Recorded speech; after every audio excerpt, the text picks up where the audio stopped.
ஆண்டவர் இயேசு மிகுந்த வேதனையோடு இந்த வார்த்தைகளை சொல்லுகிறார். காரணம் என்ன?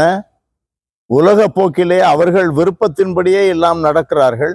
அந்த அவர்கள் விருப்பத்தின்படியே மற்றவர்களும் நடக்க வேண்டும் என்று வற்புறுத்துகிறார்கள். எங்க விளையாட்டுக்கு வா, நாங்க சொல்றபடி செய், ஊரோடு ஒத்துவாள். அன்பானவர்களே, நாம் ஒரு மக்கள் மத்தியிலே ஒரு சமுதாயத்திலே வாழ்கிறோம், அது நமக்கு சுகமாக இருக்கிறது, நமக்கு பாதுகாப்பாக இருக்கிறது என்பதற்காக அவர்கள் சொல்லுவதையெல்லாம் நாம் செய்ய முடியாது. அவர்கள் விரும்புகிறதற்கெல்லாம் நாம் தலையாட்ட முடியாது. காரணம் என்ன? அவர்கள் உலகத்தை சார்ந்தவர்களாக இருந்து அவர்கள் பேசுகின்ற வார்த்தைகளுக்கு நாம் செவி மடுக்க முடியுமா?